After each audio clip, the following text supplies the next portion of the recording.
अपने पास मान लो कि सिमिलर साइज के एटम्स है, मतलब ऐसा मान के चलो कि जो एटम्स अपन कंपेयर कर रहे हो एक एटम का साइज सेम है। और अगर मान लो कि तुमसे पूछा जाए, ये तुमको आंसर देना है कि अपने पास मान लो कि अपने को कंपेयर करना है किसके लिए, वांडरवाल रेडियस। वांडरवाल रेडियस इम्यूट कर लो, और मेटेलिक रेडियस, मेटेलिक रेडियस, और अपने पास कोवेलेंट रेडियस, कोवेलेंट रेडियस।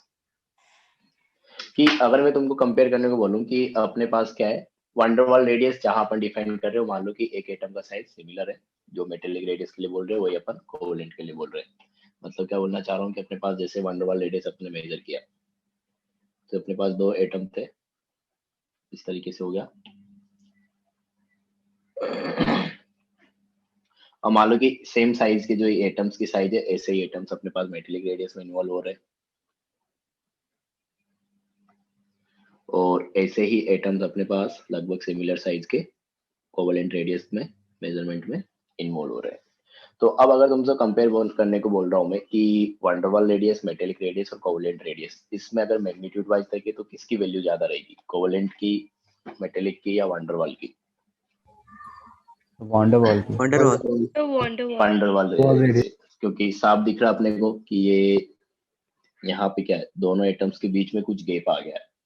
यहाँ पे सिर्फ कांटेक्ट में है दोनों एटम, और यहाँ पे अपने पास एक तरीके से ओवरलैप कर गया।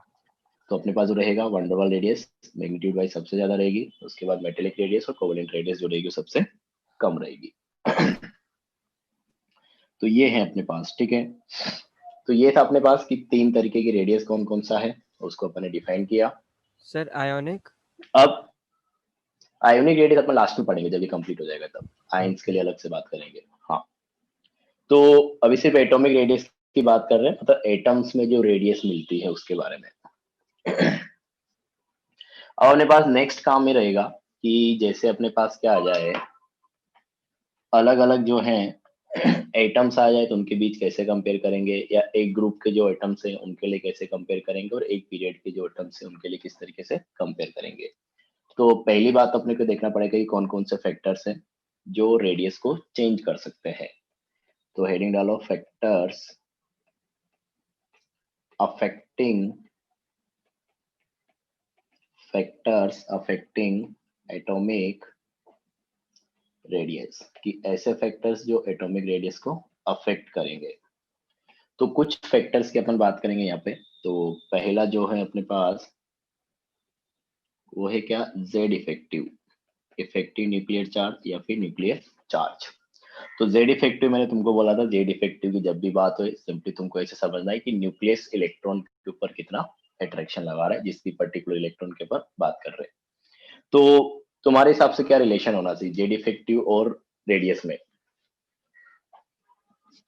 जेड इफेक्टिव बढ़ेगा तो रेडियस बढ़ेगा या कम होगा, ऐसे सोचो। सर रेडियस से कम होगा सर इनवर्सली प्रोपोर्शनल होगा। Yes sir, inversely inversely proportional होना चाहिए। Yes sir. बिल्कुल सही है। कि अपने पास कैसे सोचा जाएगा कि अपने पास एक एटम है, सर जेड इफेक्टिव ज्यादा है तो रेडियस कम होगा। बिल्कुल बिल्कुल सही बात है। तो ऐसे अपने पास सोचना होगा कि अपने पास न्यूक्लियस है, ये अपने पास इलेक्ट्रॉन है। अब अपन क्या बोल रहे हैं कि जेड इफेक्टिव मतलब इस न्यूक्लियस और इलेक्ट्रॉन के बीच का अट्रैक्शन। तो जितना ज्यादा अट्रैक्शन रहेगा दोनों क्या रहेंगे, उतने पास रहेंगे। दो चीजों के बीच आकर्षण जितना ज्यादा रहेगा उतनी पास पास रहेगी। तो सिंपली इसको अपन बोल सकते हैं कि अपने पास Z effective is inversely proportional to radius. मतलब जहां पे जेड इफेक्टिव ज्यादा रहेगा वहां पे रेडियस कम रहेगी, और जहां पे जेड इफेक्टिव कम रहेगा वहां पे रेडियस ज्यादा रहेगी। तो पहला फैक्टर अपने पास ये हो गया।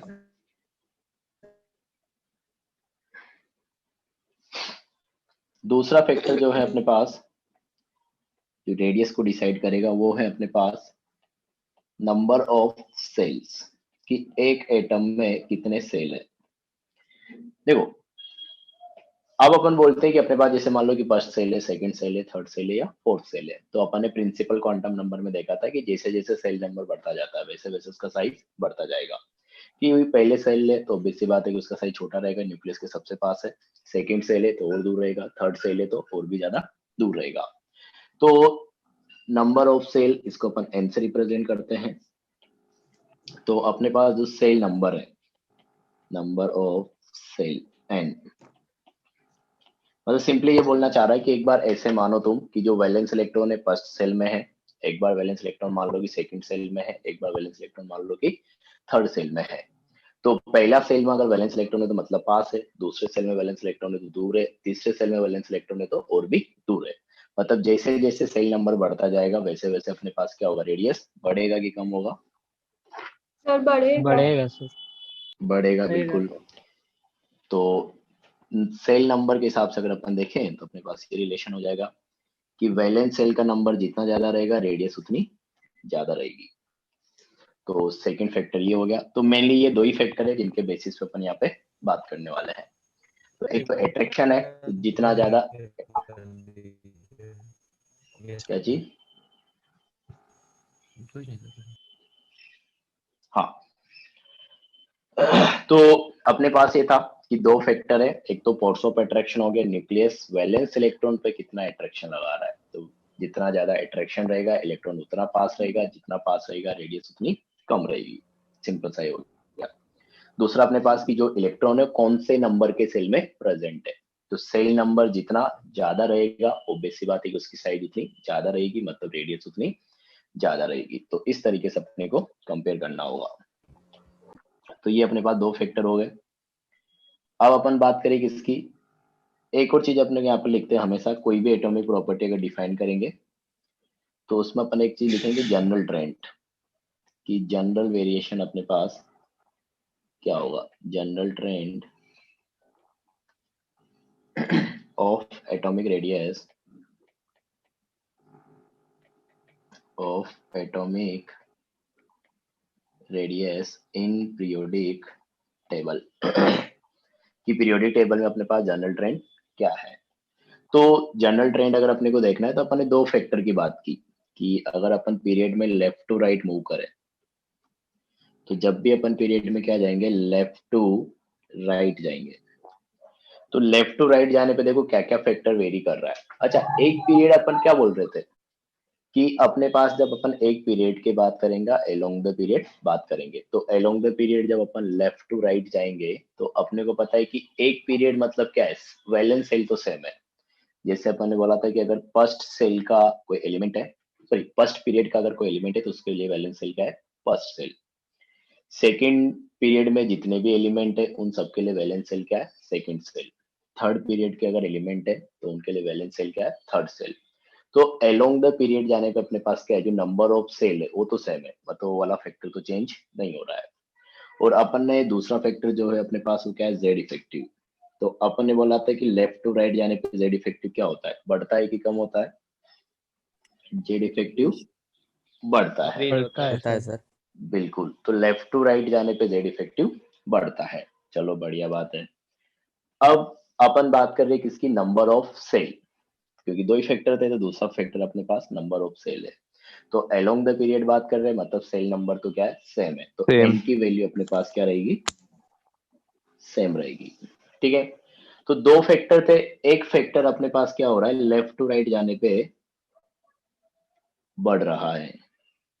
तो जेड इफेक्टिव बढ़ने की वजह से रेडियस क्या होनी चाहिए, बढ़नी चाहिए, सर क्योंकि कम जेड होनी इफेक्टिव चाहिए। को क्या है, ओ सॉरी हाँ, जेड इफेक्टिव बढ़ने के साथ अपने पास रेडियस कम होनी चाहिए, क्योंकि जेड इफेक्टिव मतलब अट्रैक्शन बढ़ रहा है, अट्रैक्शन बढ़ रहा है मतलब इलेक्ट्रॉन पास आएगा।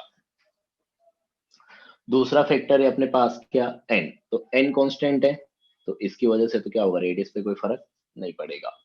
तो मतलब अपने पास दो फैक्टर है, एक फैक्टर क्या कर रहा है, रेडियस को डिक्रीज करने का काम कर रहा है, दूसरा फैक्टर का रेडियस के ऊपर कोई फर्क नहीं पड़ रहा है अगर अपन अलोंग द पीरियड बात कर रहे हैं।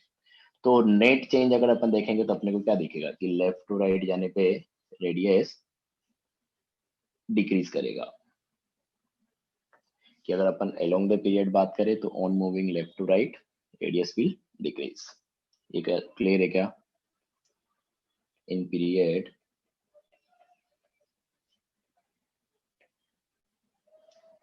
on moving left to right, on moving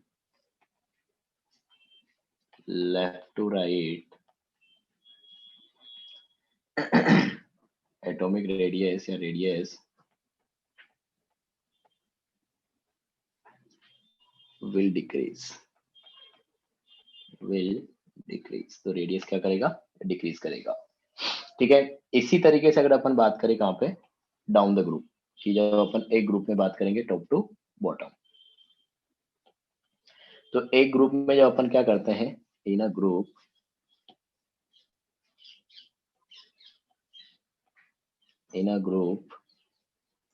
जब अपन ग्रुप में क्या करेंगे, टॉप टू बॉटम मूव करेंगे, तो ग्रुप में क्या क्या फैक्टर है, अपने पास दो फैक्टर थे, जेड इफेक्टिव और एन। तो अपन ने बोला था कि अगर अपन डाउन द ग्रुप जाते हैं तो जेड इफेक्टिव पे क्या फर्क पड़ेगा, कांस्टेंट रहता है। कांस्टेंट रहेगा। तो जो एक फैक्टर है जेड इफेक्टिव, ये तो अपने पास क्या है, कांस्टेंट है। दूसरा, पहला एक फैक्टर है अपने पास जेड इफेक्टिव, तो जेड इफेक्टिव तो अपने पास क्या है, अगर टॉप टू बॉटम जा रहे हैं अपन एक ग्रुप में तो कांस्टेंट रहेगा। दूसरा फैक्टर है अपने पास number of valence sir shell, pink इससे कलर क्या फर्क पड़ेगा। यूज करिए। अच्छा, पिंक कलर यूज करना है, इसमें क्या दिक्कत होगी, करते हैं अभी इसको भी। हाँ, तो अपने पास जो है कि दूसरा फैक्टर अपने पास क्या एन है, तो नंबर ऑफ जो सेल है इसका क्या फर्क पड़ेगा, अगर अपन डाउन द ग्रुप जा रहे हैं तो बढ़ेगा कि कम होगा, सर बढ़ेगा। बढ़ेगा सर। बिल्कुल बढ़ेगा। तो अपने पास एन की वैल्यू क्या होगी, अगर एक ग्रुप में जा रहे हैं तो बढ़ रहा है, क्योंकि अगर अपन डाउन द ग्रुप बात करते हैं तो जैसे अपने पास ग्रुप नंबर 1 है, तो ग्रुप नंबर 1 में अपने पास हाइड्रोजन है, लिथियम है, सोडियम है, पोटासियम है, रुबिडियम है एंड सीजियम है। तो मैंने बोला था कि इसके लिए तुमको पीरियड ध्यान रखना पड़ेगा। तो पहला ग्रुप जो है अपने पास एन की वैल्यू, तो पीरियड नंबर 1 में हाइड्रोजन है, पीरियड नंबर 2 में लिथियम है, पीरियड नंबर 3 में सोडियम है, पीरियड नंबर 4 में पोटेशियम है, 5th में रुबिडियम है, 6 में सीजियम है और 7th में फ्रेंसियम आएगा। तो मतलब जो हाइड्रोजन है इसके लिए वैलेंस सेल कौन सा है, फर्स्ट सेल है। लिथियम के लिए वैलेंस सेल अपने पास क्या है, सेकंड सेल है। इसके लिए वैलेंस सेल क्या है, थर्ड सेल है। तो इसका सिंपल सा मतलब है कि हाइड्रोजन में जो वैलेंस इलेक्ट्रॉन है वो कहाँ पे प्रेजेंट है, फर्स्ट सेल में, लिथियम के लिए दूसरे में, सोडियम के लिए तीसरे में। तो जैसे जैसे अपने पास क्या होगा कि ये पहला सेल है, तो एक तरीके से क्या होगा, पहला सेल छोटा रहेगा, दूसरे सेल का साइज और बड़ा रहेगा, तीसरे सेल का साइज और बड़ा रहेगा। तो इस तरीके से जैसे जैसे एन की वैल्यू बढ़ती जाएगी वैसे वैसे साइज भी क्या होती जाएगी, बढ़ती जाएगी सेल की। तो ये होगा अपने पास कि अगर अपन डाउन द ग्रुप जा रहे हैं तो सेल नंबर चेंज हो रहा है, सेल नंबर चेंज हो रहा है मतलब इंक्रीज कर रहा है बेसिकली। तो सेल नंबर अगर इंक्रीज करेगा तो अपने पास रेडियस पे क्या फर्क पड़ेगा, क्योंकि जेड इफेक्टिव जो है तो कांस्टेंट है, तो जेड इफेक्टिव का बढ़ेगा तो कोई रेडियस। फर्क नहीं आने वाला है रेडियस पे। हाँ, और जो अपने पास सेल नंबर है एन की वैल्यू बढ़ रही है, तो एन की वैल्यू बढ़ने की वजह से अपने पास क्या होगा, रेडियस इंक्रीज करेगा। तो ये रेडियस अपने पास इंक्रीज करेगा। ठीक है, तो दोनों में सेम ही चीज है कि पीरियड में अपने पास क्या है, सेल नंबर कांस्टेंट हो गया, जेड इफेक्टिव क्या कर रहा था, इंक्रीज कर रहा था। तो जेड सर ये ग्रुप वाला फिर से बता दीजिए। ग्रुप वाला फिर से बताना है। तो देखो अपने पास क्या था कि जब अपन ग्रुप में बात कर रहे हैं तो फैक्टर तो अपने पास दो ही है, एक है जेड इफेक्टिव और एक है अपने पास सेल नंबर। तो अपन बोल रहे हैं कि अपने पास ग्रुप में टॉप टू बॉटम जाने पे अपने पास क्या है, जेड इफेक्टिव तो कांस्टेंट है, उसमें कोई फर्क नहीं पड़ रहा है। मतलब हाइड्रोजन के लिए जो जेड इफेक्टिव रहेगा वही लगभग लिथियम के लिए भी रहेगा, वही अपने पास सोडियम के लिए भी रहेगा। दूसरा फैक्टर है अपने पास क्या, सेल नंबर। तो सेल नंबर अपने पास क्या हो गया, एन। तो अपने को पता है कि एक ग्रुप में अपने पास क्या होता है, डाउन द ग्रुप जाने पे सेल नंबर बढ़ता जाता है। पहला एलिमेंट मतलब जैसे यहाँ पे हाइड्रोजन की बात की तो पहला एलिमेंट क्या था, फर्स्ट सेल से था, फर्स्ट पीरियड का था, क्योंकि दूसरे एलिमेंट लिथियम है तो वहां पे अपने पास क्या रहेगा, सेकंड पीरियड का एलिमेंट है तो सेकंड सेल क्या रहेगा, वैलेंस सेल रहेगा। तीसरा एलिमेंट अपने पास सोडियम है तो वहां पे अपने पास वैलेंस सेल कौन सा रहेगा, थर्ड सेल रहेगा। मतलब जैसे जैसे डाउन द ग्रुप अपन जाते जा रहे हैं वैसे वैसे एन की वैल्यू बढ़ती जा रही है, पीरियड नंबर बढ़ता जा रहा है, मतलब जो वैलेंस सेल है वो भी बढ़ता जा रहा है। तो यहाँ पे जैसे अपन ने बोला कि हाइड्रोजन के लिए लास्ट इलेक्ट्रॉन फर्स्ट सेल में रहेगा, लिथियम के लिए सेकंड सेल में रहेगा, सोडियम के लिए थर्ड सेल में रहेगा। तो सेल का नंबर अपने पास बढ़ रहा है, मतलब उसका साइज भी क्या हो रहा होगा, बढ़ रहा होगा। तो वही बोला अपन ने कि जेड इफेक्टिव से कोई फर्क नहीं पड़ेगा, लेकिन सेल नंबर बढ़ रहा है एंड उसकी वजह से रेडियस इंक्रीज करेगा। अभी क्लियर है क्या? सर सर रेडियस इंक्रीज करे तो जेड इफेक्टिव को भी डिक्रीज नहीं करना चाहिए क्या? Sir Z effective sir constant क्यों है? जेड इफेक्टिव नहीं समझ आ रहा। Yes sir. जेड इफेक्टिव तो मैंने पिछली क्लास में पढ़ा तो था, अपन ने बोला था कि जेड इफेक्टिव तुमको याद करना पड़ेगा। ये अपन एक फॉर्मूला निकालते हैं, स्लेटर कांस्टेंट, तुमको ध्यान हो तो मैंने बोला था, एक वर्ड यूज किया था ऐसा। तो एक स्लेटर रूल करके आता है, उससे अपन कैलकुलेट करते हैं जेड इफेक्टिव। तो अब क्योंकि अपने सिलेबस में नहीं है, तो अभी तुमको ये ध्यान रखना पड़ेगा कि पीरियड में जब अपन लेफ्ट याद टू करना राइट पड़ेगा। उठ जाते हैं, हाँ ये याद करना पड़ेगा। ये तो मैंने उस दिन भी तो बोला था यार, कि अपन कैलकुलेशन वाला पार्ट जो है जेड इफेक्टिव का, वो अपने सिलेबस में नहीं है। तो ये तुमको ध्यान रखना है कि जो जेड इफेक्टिव है अपने पास, टॉप टू बॉटम जाने पे सर जेड इफेक्टिव तो कांस्टेंट सर रहता है। सर प्रोटॉन और इलेक्ट्रॉन का सर अट्रैक्शन बताता है ना। हाँ तो सर वो तो सर कह सकते हैं क्योंकि सर सेम ग्रुप है तो सर अट्रैक्शन वो सेम ही रहेगा सर, क्योंकि उतने ही नंबर ऑफ इलेक्ट्रॉन जाएंगे उसमें भी।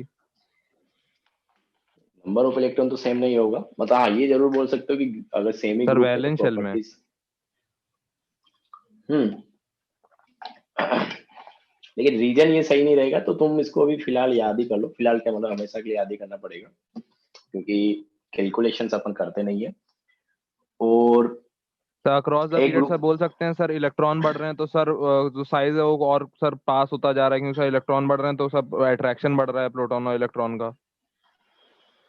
ज्यादा अच्छा तुम इलेक्ट्रॉन तो ऐसे ज्यादा सोचे हो, सर अट्रैक्शन, इसलिए सर ज्यादा छोटा साइज। ऐसे रिलेट कर सकते हो, मतलब एग्जैक्ट रीजन तो ये नहीं रहेगा, कैलकुलेशंस वगैरह करके देखा जाएगा। ठीक है, सर बोल सकते हो एनसीईआरटी वैसे। में एग्जैक्ट रीजन यही दिया है सर। अच्छा यही दिया हुआ है, नहीं वैसे इनर इलेक्ट्रॉन्स का भी फर्क पड़ता है। बाकी अगर डाउन द ग्रुप देखोगे तो उसमें अपने पास इनर सेल्स में भी इलेक्ट्रॉन्स बढ़ते जा रहे हैं, तो वो भी एक रीजन हो जाएगा। ठीक है, तो ऐसे भी ध्यान रख सकते हो चाहो तो, कि अगर अपन एक पीरियड में बात कर रहे हैं लेफ्ट टू राइट, तो जेड इफेक्टिव इसलिए बढ़ रहा है कि अपने पास क्या हो रहा है, इलेक्ट्रॉन्स बढ़ते जा रहे हैं। जैसे हाइड्रोजन से अपन गए, मतलब सेकंड पेयर में ले लेके लिथियम से अपन बेरिलियम गए, बेरिलियम से बोरॉन, बोरॉन से कार्बन, तो सब में एक एक इलेक्ट्रॉन बढ़ता जा रहा है। और न्यूक्लियस के अंदर देखिए, रीजन तो ये मेरे को तो सही नहीं लगा, मतलब ये ऐसा नहीं होगा एग्जैक्ट, तो काफी सारे फैक्टर्स आ जाते हैं। तो तुम तो अभी ध्यान रखो फिलहाल कि पीरियड में अगर अपन बात हाँ कर रहे यस हैं तो सर। जेड इफेक्टिव बढ़ेगा। और अगर टॉप टू बॉटम एक ग्रुप में बात करें तो जेड इफेक्टिव अपने पास कांस्टेंट रहता है। तो ये मैंने पहले ही बोल दिया था कि चीज तुमको याद करनी है। इसका एग्जैक्ट रीजन कैलकुलेशन से आता है, अब वो इनसाइट वाला दे देता है तो उसकी बात अलग है। ये है, तो जेड इफेक्टिव तुमको ध्यान रखना पड़ेगा। अब अगर अपन इसमें देखें कि अपन रेडियस की बात कर रही थी, कि रेडियस किस तरीके से वेरी कर रहा है अलोंग द पीरियड और डाउन द ग्रुप। तो अपन ग्रुप के लिए बात कर रहे हैं, तो अपन ने देखा कि रेडियस को जो है दो फैक्टर से अपन डिसाइड करेंगे कि बढ़ेगा या कम होगा। तो पहला फैक्टर अपन ने देखा जेड इफेक्टिव, तो जेड इफेक्टिव जितना ज्यादा रहेगा रेडियस उतनी कम रहेगी, क्योंकि जेड इफेक्टिव मतलब अपने पास क्या अट्रैक्शन है, तो जितना ज्यादा अट्रैक्शन रहेगा उतने पास पास न्यूक्लियस और इलेक्ट्रॉन रहेगा, मतलब उतनी कम अपने पास रेडियस रहेगी। सेकेंड अपने पास क्या है, नंबर ऑफ सेल, तो जितना वैलेंस सेल का नंबर जितना ज्यादा रहेगा, एक तरीके से उस सेल की साइज उतनी बड़ी रहेगी। तो सेल की साइज बड़ी है, एक तरीके से रेडियस भी क्या है उतना ज्यादा है। तो ये है अपने पास। तो अपन ने वही देखा कि जब अपन एक पीरियड में जैसे जैसे अपन लेफ्ट टू राइट जा रहे हैं, तो सेल नंबर जो है अपने पास एन वो सेम है सबके लिए, मतलब सेकंड पीरियड है तो सबके लिए सेकंड सेल है, थर्ड पीरियड तो सबके लिए थर्ड सेल है। तो जेड इफेक्टिव ही सिर्फ वेरी कर रहा है, एन तो क्या है सेम हो गया सब एलिमेंट्स के लिए, जितने भी एलिमेंट्स आएंगे अपने पास एक पर्टिकुलर पीरियड में।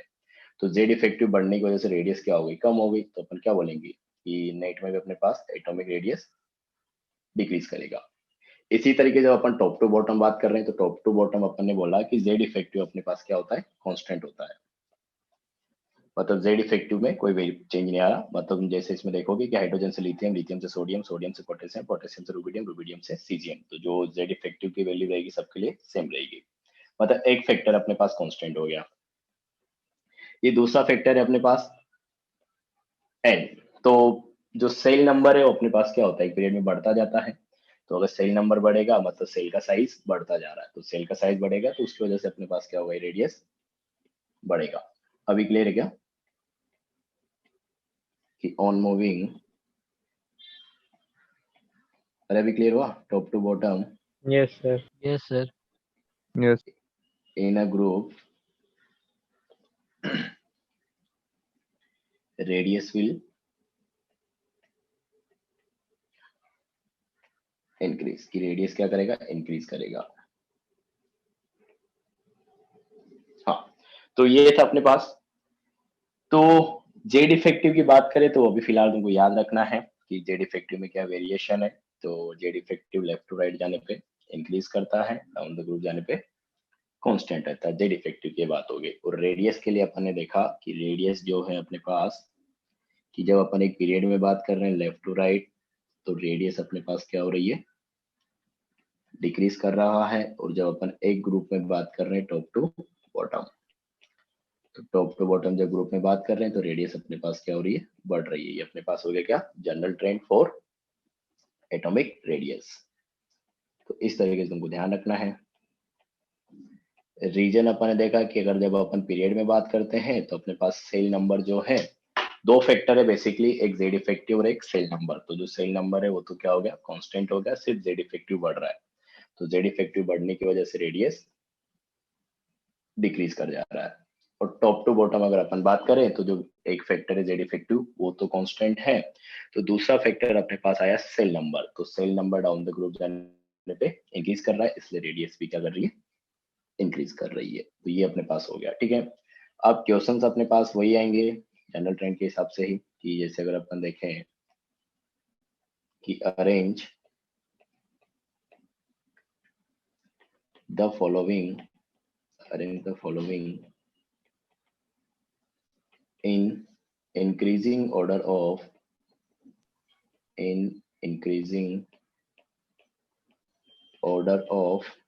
रेडियस के इंक्रीजिंग ऑर्डर में अरेंज करना है। तो जैसे अपने पास क्या हो गया, lithium, beryllium, boron, carbon, nitrogen, oxygen and fluorine. तो ये अपने पास एलिमेंट्स हो गए। अब तुमको एलिमेंट्स को देख के समझ में आना चाहिए कि एक पीरियड के एलिमेंट है या एक ग्रुप के एलिमेंट है। सर बोरॉन 2 बार है। सही, बेरिलियम में लिथियम, बेरिलियम। इनमें लिख देता हूं कि अपने पास मान लो lithium, sodium, potassium, rubidium and caesium.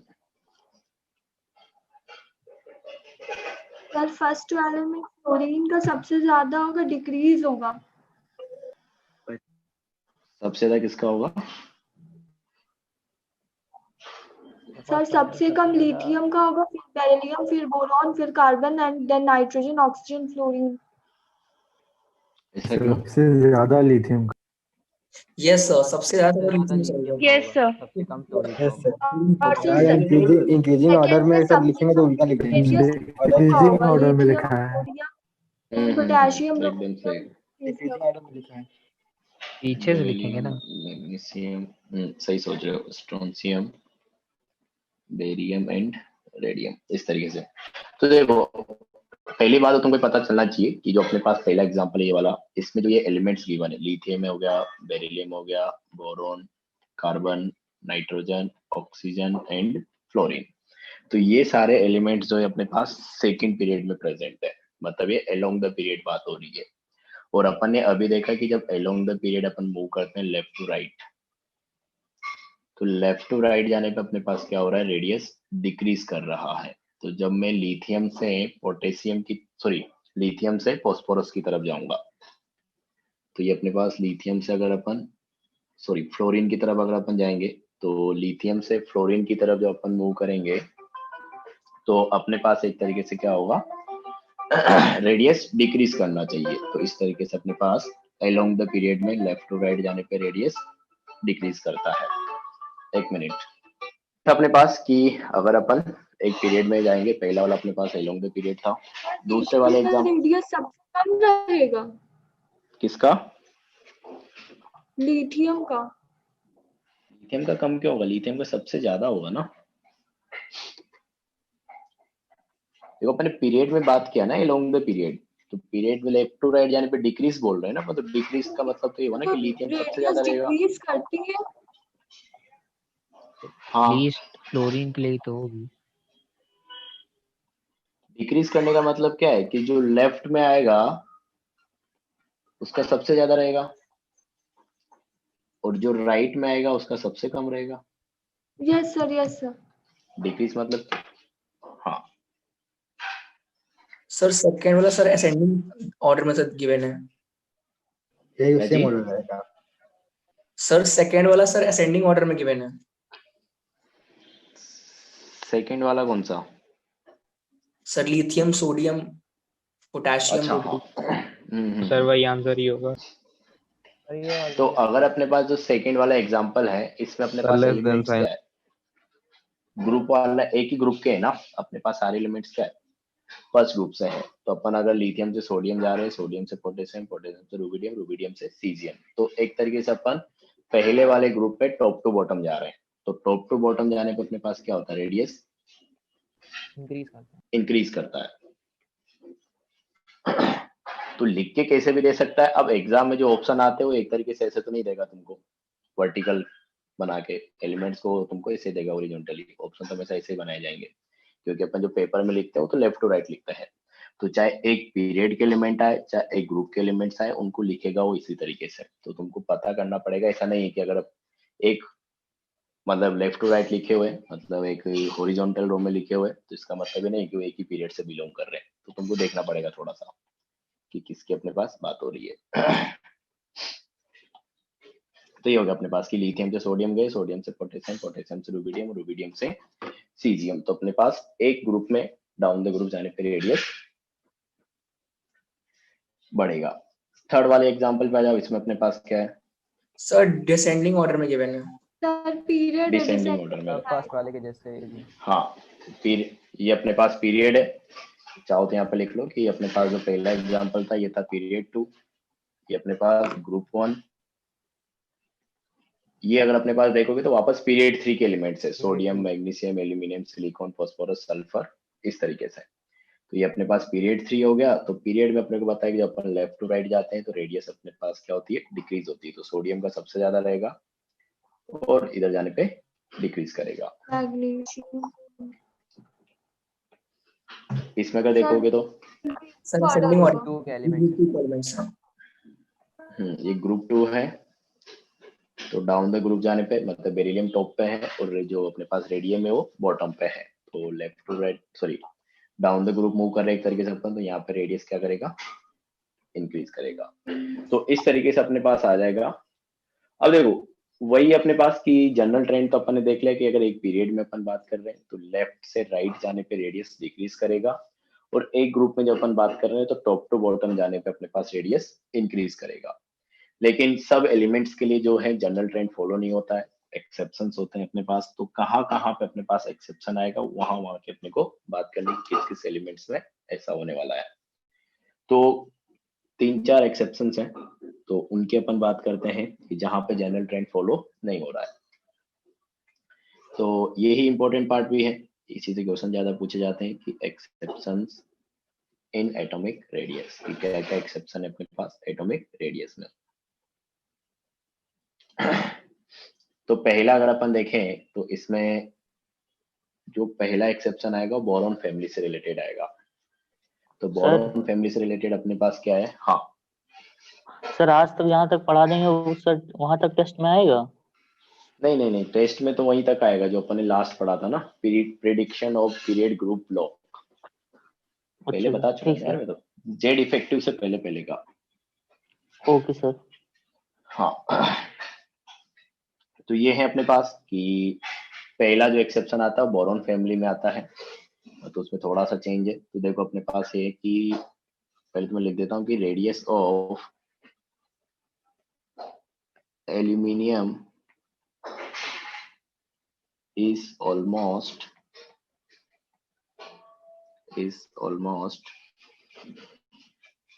equal to gallium. तो ये बोल रहा है कि अपने पास रेडियस जो है एल्यूमिनियम का वो गैलियम की रेडियस के लगभग बराबर है। तो एल्यूमिनियम गैलियम दोनों अपने पास क्या होता है, बोरॉन फैमिली में आता है। तो पहले तो अगर अपन बोरॉन फैमिली के एलिमेंट्स लिखें कि बोरॉन फैमिली, यहाँ पे अपने पास क्या है, बोरॉन है, एल्यूमिनियम है, गैलियम है, इंडियम है और थेलियम है। तो एक ग्रुप के एलिमेंट्स हैं। तो अगर अपने पास जनरल ट्रेंड के हिसाब से बात करें तो इस हिसाब से तो क्या होना चाहिए, डाउन द ग्रुप जाने पे अपने पास रेडियस डिक्रीज करना चाहिए। तो जो एक्सपेक्टेड ऑर्डर था अपने पास, एक्सपेक्टेड ऑर्डर तो ये था कि अपने पास क्या होना चाहिए, बोरॉन का सबसे कम, उसके बाद एल्यूमिनियम, फिर गैलियम, फिर इंडियम और फिर अपने पास थेलियम। लेकिन एक्चुअल में अपने पास हो क्या रहा है कि अगर अपन बोरॉन से जा रहे हैं कहाँ, एल्यूमिनियम, तो रेडियस बढ़ना चाहिए था, रेडियस बढ़ा। एल्यूमिनियम से अपन गैलियम गया तो होना क्या चाहिए था, रेडियस बढ़ना चाहिए था। लेकिन एक्चुअल में क्या है कि एल्यूमिनियम और गैलियम का रेडियस जो है लगभग बराबर है। फिर गैलियम से अपन इंडियम गए तो रेडियस बढ़ना चाहिए था, तो यहाँ पे भी बढ़ रहा है।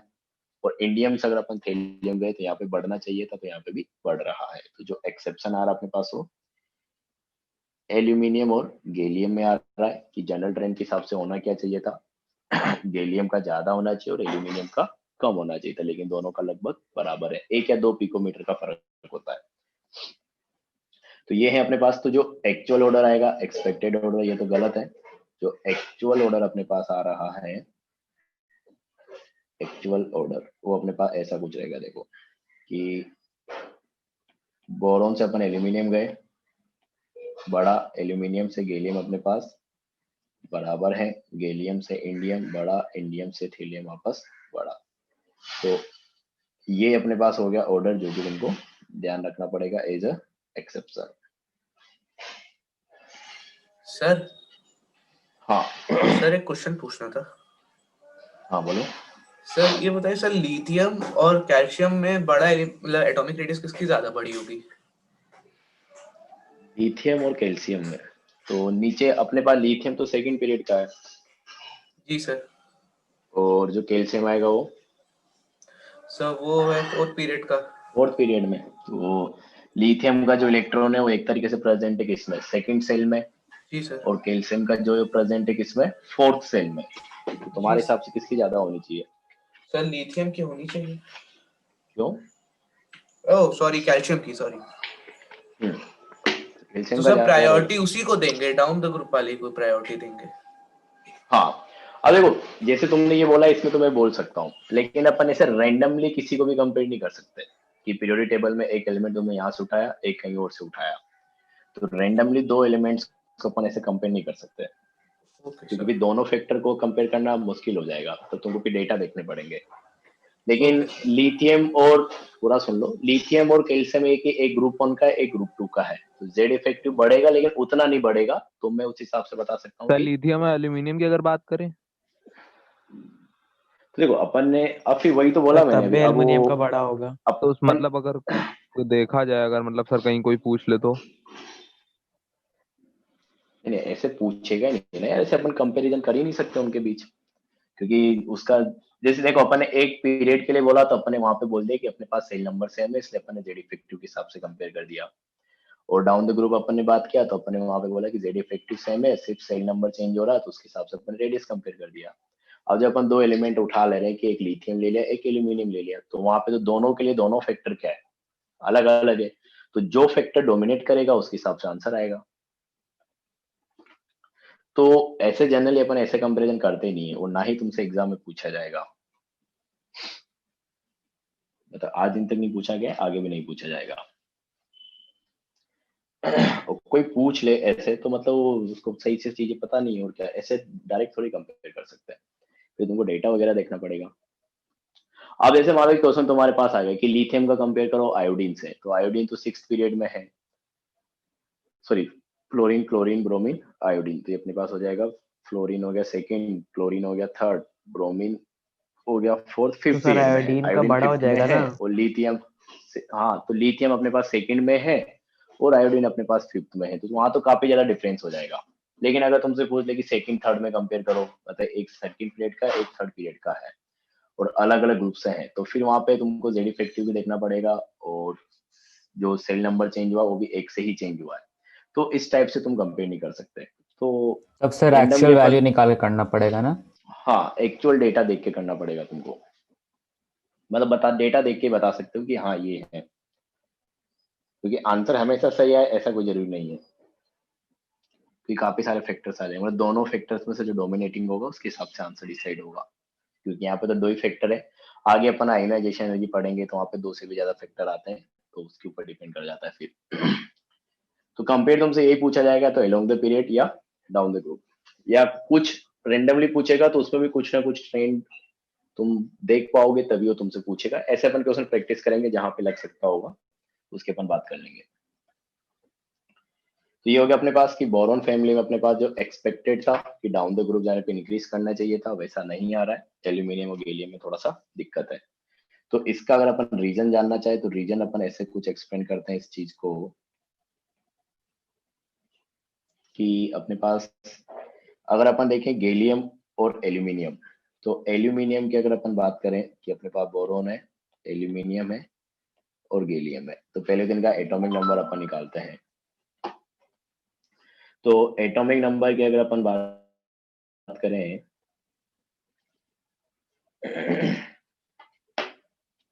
एक मिनट, कि अगर अपन एटॉमिक नंबर की बात करें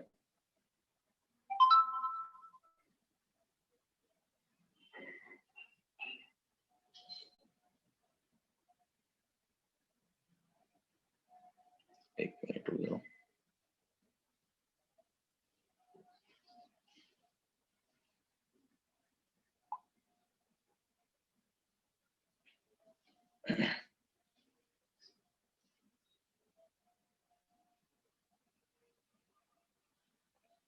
हाँ, तो अपने को इसका रीजन जानना चाह रहे कि ऐसा क्यों हो रहा है। तो अगर अपन देखें तो बोरॉन का अपने पास क्या हो जाएगा, एटॉमिक नंबर हो जाएगा कितना, 5। अब अपने को अगर एल्यूमिनियम का निकालना है तो अपने देखा था इस ग्रुप में अपन क्या करेंगे कि बोरॉन में अगर 8 ऐड करेंगे तो अपने पास एल्यूमिनियम आ जाएगा, दैट इज 13। और इसमें अगर अपन 18 ऐड करेंगे 31 क्योंकि अपन ने देखा था कि पी ब्लॉक में जो है ग्रुप 13 से लेके ग्रुप 17 तक अपन 8, 18, 18, 32, 32 इसको लगाते हैं, तो इसका अपने पास आ जाएगा क्या, 31। तो एल्यूमिनियम और गैलियम में अपने पास कुछ चेंज आ रहा है, तो इसका इलेक्ट्रॉनिक कॉन्फ़िगरेशन देखो और इसका इलेक्ट्रॉनिक कॉन्फ़िगरेशन देखो। तो अगर अपन ये वहां पे 13 है तो ये हो गया अपने पास 1s2, 2s2, 2p6, तो ये हो गया 10, 3s2, 3p1, ये अपने पास हो गया क्या, इसका इलेक्ट्रॉनिक कॉन्फ़िगरेशन एल्यूमिनियम का। गैलियम का अगर देखोगे तो यहाँ पे अपने पास क्या है, 31 है, तो ये अपने पास आ जाएगा 1s2, 2s2, 2p6, 3s2, 3p6, ये अपने पास हो गए कितने हैं। इसके बाद आता है 4s2, 3d10, यहाँ तक अपने पास हो जाते हैं कितने, 30। अब इसके बाद अपने पास आएगा क्या, 4p1, ये अपने पास हो गया 31 की 3d के बाद नेक्स्ट तक है अपने पास 4p। तो ये अपन ने लिख दिया, ठीक है, कि अपने पास गैलियम का इलेक्ट्रॉनिक कॉन्फ़िगरेशन हो गया। अब कुछ के मन में ये आ सकता है कि सर आपने तो बोला था कि अपने को 30 तक ही ध्यान रखना है, उसके लिए तुम ये एनर्जी याद कर लो सब सेल्स का, कहाँ तक, 3d तक। तो ये गैलियम का अपन समझने के लिए लिख रहे हैं, ये तुमको उतना कोई काम नहीं आने वाला है कि तुमको बार बार गैलियम का इलेक्ट्रॉनिक कॉन्फ़िगरेशन लिखना पड़ेगा। तो गैलियम का अपन इलेक्ट्रॉनिक कॉन्फ़िगरेशन लिख दिया। अब अगर तुम इन दोनों के इलेक्ट्रॉनिक कॉन्फ़िगरेशन में देखोगे तो तुमको एक नया चीज दिखेगा गैलियम के लिए, कि अपने पास जो गैलियम है इसमें अपने पास D10 इलेक्ट्रॉन्स है, मतलब D इलेक्ट्रॉन्स है गैलियम में, जो कि अपने पास एल्यूमिनियम के पास नहीं है। तो दोनों में अगर इलेक्ट्रॉनिक कॉन्फ़िगरेशन वाइज कुछ डिफरेंस तुमको दिखेगा तो यही दिखेगा कि एल्यूमिनियम के पास s इलेक्ट्रॉन्स है और p इलेक्ट्रॉन्स है, मतलब s ऑर्बिटल्स में इलेक्ट्रॉन्स है और p ऑर्बिटल्स में इलेक्ट्रॉन है। गैलियम के पास क्या हो रहा है, s में तो है ही, p में है ही सही, साथ के साथ d में भी क्या है, 10 इलेक्ट्रॉन्स है। तो ये जो d में 10 इलेक्ट्रॉन्स है, इन्हीं की वजह से अपने पास ऐसा हो रहा है कि जो D10 इलेक्ट्रॉन्स है, और तुमको ध्यान हो तो अपने जेड इफेक्टिव में देखा था कि जो अपने पास है कि जो s ऑर्बिटल के इलेक्ट्रॉन्स होते हैं वो न्यूक्लियस को अच्छे से सील्डिंग करते हैं, अच्छे से उसका स्क्रीनिंग कर पाते हैं। तो अपन ने स्क्रीनिंग ऑर्डर और सील्डिंग ऑर्डर देखा था कि एस के इलेक्ट्रॉन ज्यादा अच्छा स्क्रीनिंग करेंगे, उसके बाद पी और डी के इलेक्ट्रॉन्स की जो सील्डिंग होगी वो वीक सील्डिंग होती है, मतलब उतने अच्छे से रिपल्सन नहीं क्रिएट कर पाते हैं। तो अपने पास क्या होगा कि जो डी में अपने पास 10 इलेक्ट्रॉन्स है, मतलब 5 ऐसे डी ऑर्बिटल्स आ गए जिनकी सील्डिंग क्या है, वीक है। तो अपने पास की due to weak shielding, due to weak shielding of 3D electrons, 3D electrons, तो 3D इलेक्ट्रॉन्स की वीक सील्डिंग हो रही है, तो न्यूक्लियस का जो अट्रैक्शन है वो रिलेटिवली थोड़ा बढ़ जाएगा। तो 3D इलेक्ट्रॉन्स की वीक सील्डिंग की वजह से अपने पास जो न्यूक्लियस का अट्रैक्शन है दैट इज जेड इफेक्टिव, वो अपने पास क्या होगा, एल्यूमिनियम और गैलियम अगर अपन कंपेयर करें तो गैलियम के लिए थोड़ा सा ज्यादा हो जाएगा D10 इलेक्ट्रॉन्स की वजह से। और जेड इफेक्टिव अगर अपने पास बढ़ गया है तो इसकी वजह से अपने पास रेडियस क्या हो जाएगा, डिक्रीज हो जाएगा। तो हम बोल क्या रहे थे कि डाउन द ग्रुप जाने पे अपने पास क्या होना चाहिए था, अगर अपन एल्यूमिनियम से जा रहे हैं कहाँ पे, गैलियम पे, एल्यूमिनियम से अपन गैलियम जा रहे हैं तो रेडियस क्या होना चाहिए था, इंक्रीज होना चाहिए था। लेकिन D10 इलेक्ट्रॉन्स आए, उनकी वजह से न्यूक्लियस का अट्रैक्शन बढ़ा किसके ऊपर, वैलेंस इलेक्ट्रॉन के ऊपर, क्योंकि बीच में जो 3D10 इलेक्ट्रॉन्स आ रहे हैं, इन D10 इलेक्ट्रॉन्स की जो सील्डिंग है वो क्या हो रही है, वीक सील्डिंग हो रही है, उतना अच्छे से इलेक्ट्रॉन न्यूक्लियस को कवर नहीं कर पा रहे, तो अट्रैक्शन बढ़ जा रहा है वैलेंस इलेक्ट्रॉन के ऊपर। तो एक तरीके से फोर्स बढ़ा, जेड इफेक्टिव बढ़ा, उसकी वजह से वो पास आ जाएगा, मतलब रेडियस डिक्रीज कर जाएगी। तो जितना इंक्रीज अपन एक्सपेक्ट कर रहे थे वो उतना नहीं होता है, और जो रेडियस अपने पास एक्चुअल में आ रही है किसके बराबर होगी, गैलियम के बराबर तो होगी। सर केवल बोरॉन तो अपन फैमिली में क्यों होगा सर? उसके आगे वाला अगर ग्रुप ले लें तब सर उसमें भी तो 3D10 रहेंगे। हाँ, उसकी भी अपन बात करेंगे, एकदम सही है, पकड़ा है तुमने। तो उसमें क्यों नहीं हो रहा है, तो पहले इसकी तो अपन सुन ले कि एल्यूमिनियम से अपन गैलियम गए तो D10 इलेक्ट्रॉन्स की वजह से जेड इफेक्टिव बढ़ा, उसकी वजह से रेडियस कम हुआ। तो रेडियस कम हुआ तो इतना कम हुआ क्योंकि किसके बराबर आ गया, एल्यूमिनियम के बराबर आ गया। तो जैसे अगर एक तरीके से माने अपन कि मैं कुछ डेटा देता हूँ उसके हिसाब से एक्सप्लेन करूंगा, बाकी को मैं कंपेयर करने वाला ही था, तो तुमने डाउट पूछ लिया, वो कॉमन डाउट है जो आना भी चाहिए कि 1 मिनट, रेडियस ऑफ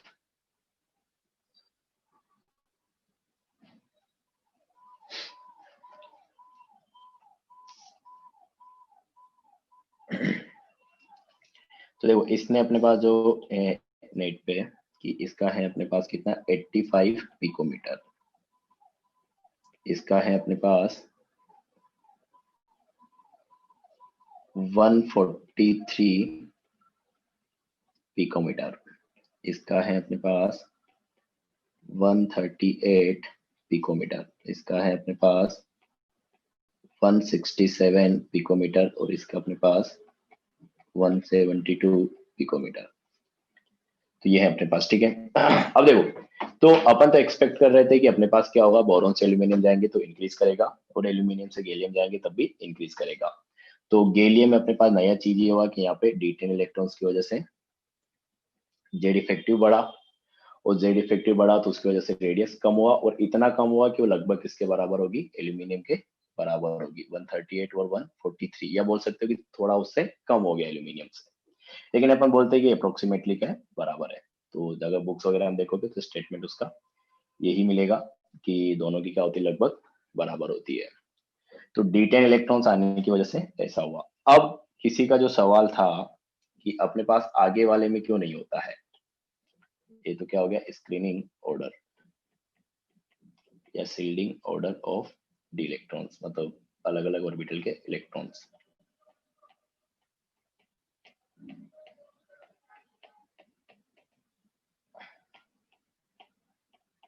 तो अगर जैसे अपन अगले ग्रुप की ही बात कर ले, अपने पास क्या है, कार्बन फैमिली। तो कार्बन वाले ग्रुप की अगर अपन बात करें तो कार्बन से अपने पास आएगा, कार्बन है, सिलिकॉन है, जर्मेनियम है, टिन है और लेड है। तो यहाँ पे अगर अपन देखें तो अगर अपने पास वहां पे बात कर रहे थे अपन किसका, एल्यूमिनियम और गैलियम, तो उसके रेस्पेक्ट में अगर देखोगे कि बोरॉन, एल्यूमिनियम, गैलियम, इंडियम और थेलियम। तो जैसे अपन बोल रहे थे कि यहाँ पे एल्यूमिनियम और गैलियम का लगभग बराबर है, तो इस हिसाब से तो सिलिकॉन और जर्मेनियम का भी क्या होना चाहिए, बराबर होना चाहिए या कम होना चाहिए किसका, जर्मेनियम का। तो इस में ऐसा क्यों नहीं हो रहा है, तो यहाँ पे भी अपने पास क्या होगा, D10 इलेक्ट्रॉन्स आएंगे, बिल्कुल सही बात है कि D10 इलेक्ट्रॉन्स आएंगे, और वही सेम चीज होगा कि जेड इफेक्टिव बढ़ेगा, उसकी वजह से रेडियस कम होगा। लेकिन रेडियस में जो कॉन्ट्रैक्शन आया है ना, मतलब जो डिक्रीज आया है जेड इफेक्टिव बढ़ने की वजह से, वो इतना कम नहीं आ रहा है कि सिलिकॉन से कम हो जाए या उसके बराबर हो जाए। तो फर्क ये है कि गैलियम में भी अपने पास D10 इलेक्ट्रॉन्स आए, तो यहाँ पे जो 3D10 इलेक्ट्रॉन्स आ रहे हैं उनकी वजह से जेड इफेक्टिव बढ़ा, जेड इफेक्टिव बढ़ने की वजह से रेडियस कम हुआ, और इतना कम हुआ क्योंकि किससे कम हो गया, एल्यूमिनियम से कम हो गया, उसके लगभग बराबर आ गया। कार्बन से सिलिकॉन गए, सिलिकॉन से जर्मेनियम गए, तो वहां पे भी सेम चीज आया कि जर्मेनियम में अपने पास जो है D10 इलेक्ट्रॉन्स आए, तो सेम चीज वहां पे भी जेड इफेक्टिव बढ़ा। रेडियस जो अपने पास एक्सपेक्टेड था कि जितना इंक्रीज होना चाहिए तो उतना नहीं हुआ क्योंकि जेड इफेक्टिव बढ़ गया, तो रेडियस वहां पे भी हो रहा है कॉन्ट्रैक्शन, तो लेकिन इतना नहीं हो रहा है कि उसका रेडियस क्या हो जाए, जर्मेनियम का सिलिकॉन से कम हो जाए या फिर उसके बराबर हो जाए। ये क्लियर हुआ क्या? तो जो ऑर्डर चेंज हो रहा है ना जेड इफेक्टिव बढ़ने की वजह से, वो सिर्फ बोरॉन फैमिली में चेंज हो रहा है। आगे नाइट्रोजन में भी सेम चीज आएगी, ऑक्सीजन में भी आएगी, फ्लोरीन में भी आएगी, और नियोन में भी, मतलब जो इनर्ट गैस वाली फैमिली है उसमें भी आएगी। लेकिन जो चेंज आ रहा है वो सिर्फ बोरॉन फैमिली के केस में आ रहा है। अरे समझ में आया क्या? Yes sir. तो मतलब जर्मेनियम का सिलिकॉन से ज्यादा होगा रेडियस। हाँ सही समझ रहे हो, कि जैसे मान के चलो, मैं समझने के लिए थोड़ा ऐसे बताऊं कि अपन एक्सपेक्ट कर रहे थे कि जैसे जैसे नीचे जा रहे 10 से इंक्रीज करना चाहिए, कि अगर अपन इसका बोल दें, मतलब ऐसे रेंडमली कोई डेटा ले रहा हूँ, नहीं तो फिर चेक करना पड़ेगा कि जैसे अपने मान लो कि इसका 5 है, इसका अपने पास 5 से बढ़ता जा रहा है, तो इसका 10 होना चाहिए, या अपन बोल रहे कि 10 से बढ़ना चाहिए, तो इसका अपने पास 15 हो जाना चाहिए, 10 बढ़ने के बाद इसका 25 होना चाहिए, इसका अपने पास 35 होना चाहिए, इसका अपने पास 45 होना चाहिए। मतलब बोल रहा हूँ कि हर बार अपने पास 10 यूनिट से क्या होना चाहिए, बढ़ना चाहिए, ऐसा मैं एक्सपेक्ट कर रहा था जनरल ट्रेंड के हिसाब से, कि डाउन द ग्रुप जाने पे इंक्रीज करता है, तो मैंने एक्सपेक्ट किया कि जनरल ट्रेंड के हिसाब से अपने पास क्या हो रहा है, हर बार 10 बढ़ना चाहिए। ये तो अपने पास एक्सपेक्टेड हो गया। अब अपन ने ये बोला कि अपने पास जो जर्मेनियम है यहाँ पे D10 इलेक्ट्रॉन्स आ गए, उसकी वजह से क्या हुआ, जेड इफेक्टिव बढ़ा, तो रेडियस जितना बढ़ना चाहिए था उतना नहीं बढ़ा। तो यहाँ पे मान लो कि अपने पास 10 अपन एक्सपेक्ट कर रहे थे, लेकिन एक्चुअली मान लो कि 2 ही बढ़ा, तो 15 से वो चेंज होकर कितना हो जाएगा, 17 हो जाएगा। फिर आगे वापस 10 बढ़ेगा तो 27, आगे फिर 10 बढ़ेगा तो 37। तो करेक्ट ऑर्डर अपने पास क्या है कि 5, 15, उसके बाद 10 अपन एक्सपेक्ट कर रहे थे, लेकिन D10 इलेक्ट्रॉन्स की वजह से सिर्फ 2 ही बढ़ पाया, तो 17, 27 और 37। और बोरॉन वाली फैमिली में क्या हो रहा है कि डिक्रीज हुआ, तो यहाँ पे अपने पास जो जेड इफेक्टिव आ रहा था एक्स्ट्रा, उसकी वजह से डिक्रीज हो रहा था, वो इतना हो रहा है कि एल्यूमिनियम से भी कम हो गया।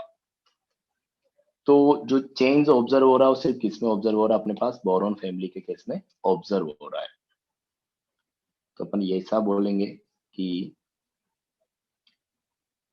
सिर्फ बोरॉन फैमिली में अपने पास क्या होगा, ऑर्डर चेंज होगा।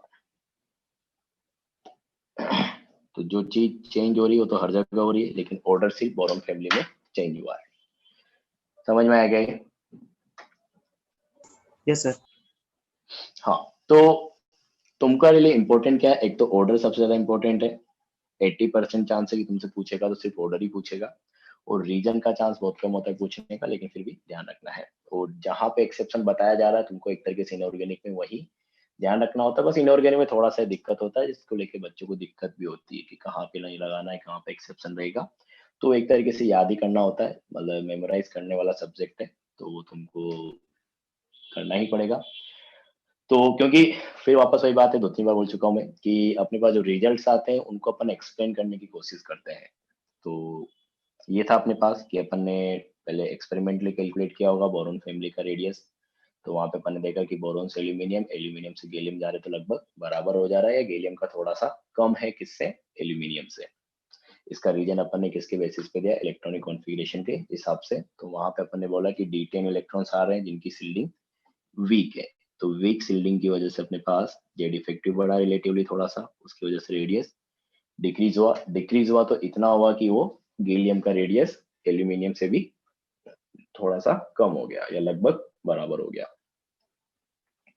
तो जो ये अपने पास D10 इलेक्ट्रॉन्स की वजह से रेडियस में डिक्रीज हो रहा है, इसको अपन नाम भी देते हैं क्या, D contraction,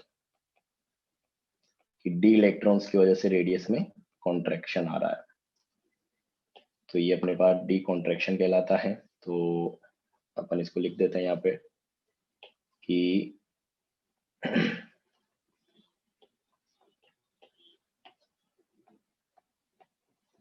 due to weak shielding of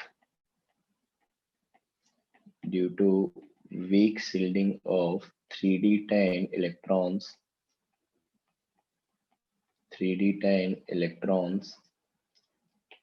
in gallium, that is D contraction.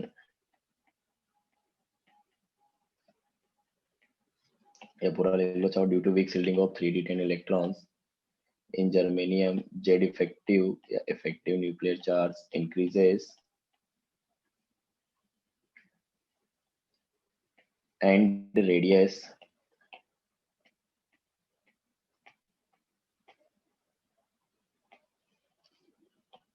will decreases। तो रेडियस क्या करेगा, डिक्रीज करेगा। तो अपने पास D10 इलेक्ट्रॉन्स की वीक shielding हुआ, उससे Z इफेक्टिव बढ़ा और रेडियस क्या कर गया, डिक्रीज हो गया।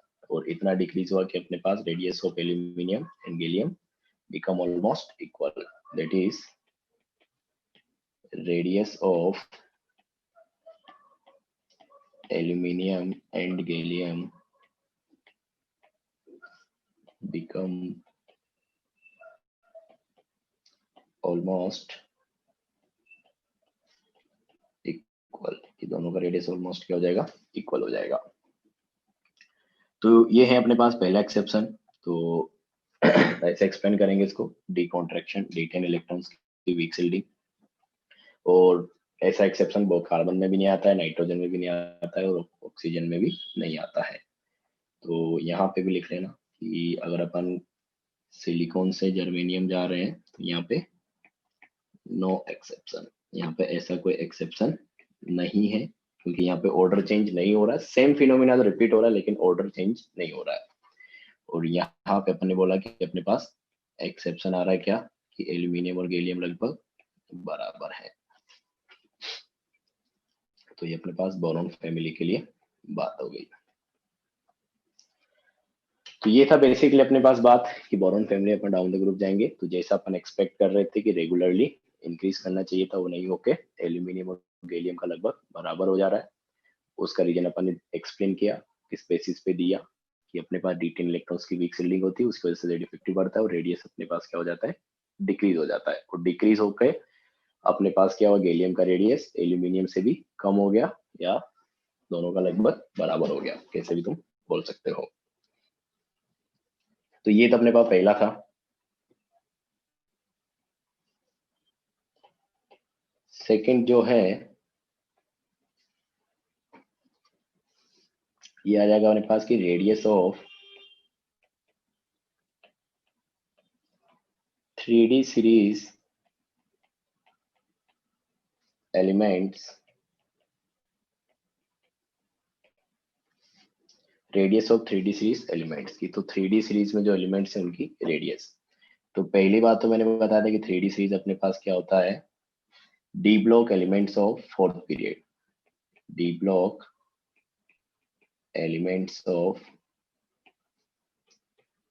फोर्थ पीरियड, क्योंकि उनमें जो अपने पास डी इलेक्ट्रॉन जा रहा है वो किस में जा रहा है, 3D सब सेल में जा रहा है। तो जब अपन 3D सीरीज के एलिमेंट्स की बात करते हैं तो इसमें अपने पास एटॉमिक नंबर 21 से लेके 30 तक के एलिमेंट्स आते हैं, दैट इज ग्रुप 3 से ग्रुप नंबर 12 तक इन फोर्थ पीरियड।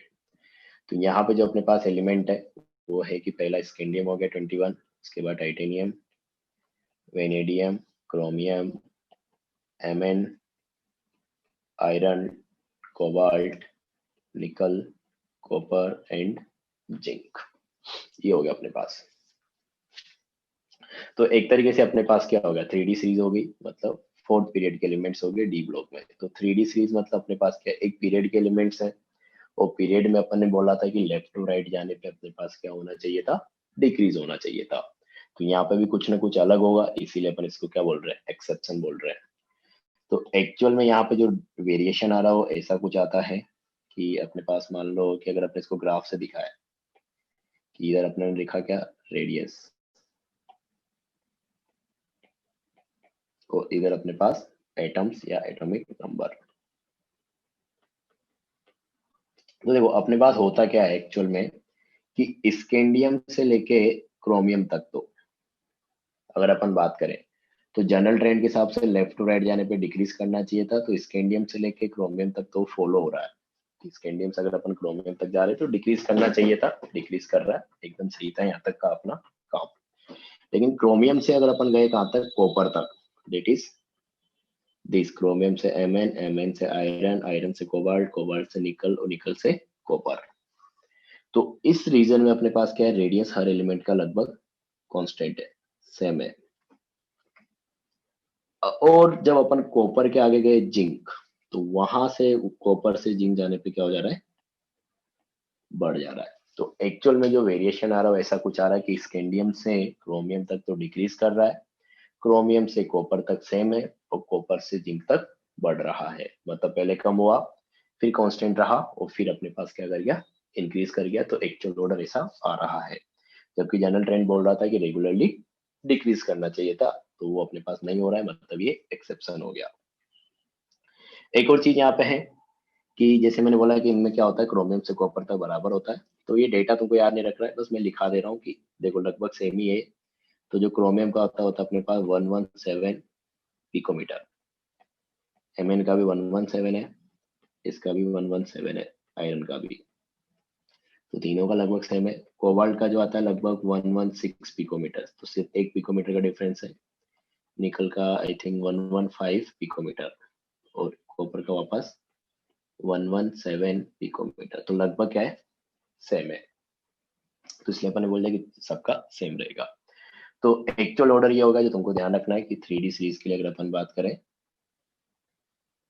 तो पहले क्या हुआ, डिक्रीज हुआ, फिर कांस्टेंट रहा, और उसके बाद इंक्रीज कर गया। अब इसका वापस रीजन अगर अपने को एक्सप्लेन करना है तो देखो इस तरीके से कुछ बोलेंगे अपन। जल्दी चीज लिख लेते हैं कि when we move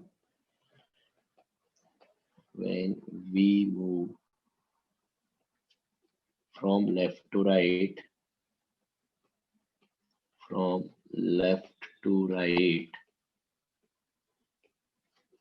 in 3D series,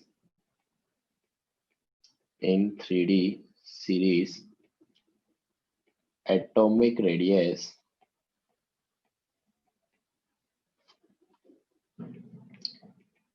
first decreases, then it becomes constant in middle,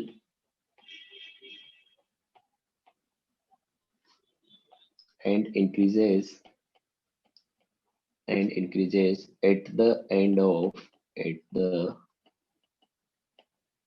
of series। तो लास्ट के जो दो एलिमेंट है दैट इज कॉपर और जिंक, उनमें क्या कर जा रहा है, इंक्रीज कर जा रहा है। ये अपने पास एक्चुअल ऑर्डर है। अब इसका अगर रीजन अपन जानना चाहे तो देखो इसको अपन ऐसे बोलेंगे कि अपने पास जो एलिमेंट्स है,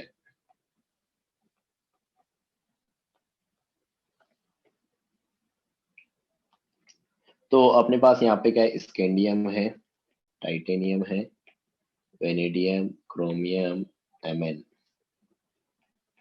iron, cobalt, nickel, copper and zinc. तो अगर मैं यहाँ पे देखूं तो अपने पास देखो इनका इलेक्ट्रॉनिक कॉन्फ़िगरेशन के हिसाब से ही अपन बात करेंगे। तो इसका इलेक्ट्रॉनिक कॉन्फ़िगरेशन के पास क्या है, 3d1 4s2, इसका क्या है 3d2 4s2, इसका 3d3 4s2, इसका 3d4 4s2, sorry 3d5 4s1, 3d5 4s1, इसका 3d5 4s2। नेक्स्ट अपने पास जो है इसका आ जाएगा 3d6 4s2, इसका अपने पास आएगा 3d7 4s2, इसका 3d9 सॉरी 3d8 रह गया 3d8 4s2, और यहाँ पे जो अपने पास आएगा 3d9 होना चाहिए था लेकिन एक्सेप्शनल है, तो 3d10 4s1, यहाँ पे 3d10 4s2। तो ये अपने पास इलेक्ट्रॉनिक कॉन्फ़िगरेशन है इन सब एलिमेंट्स का, जो n-1d है और ns जो सबसेल है। तो पहली बात तो यहाँ पे अगर अपन बात करें तो क्रोमियम और कॉपर अपने पास क्या एक्सेप्शनल इलेक्ट्रॉनिक कॉन्फ़िगरेशन है। ठीक है, अब इन दोनों के अलावा अगर देखोगे तो अपने पास जब लेफ्ट टू राइट जा रहे हैं तो अपने पास एटॉमिक नंबर 21 है, एटॉमिक नंबर 22 हो गया, ये 23 24 25 26 27 28 29 एंड 30।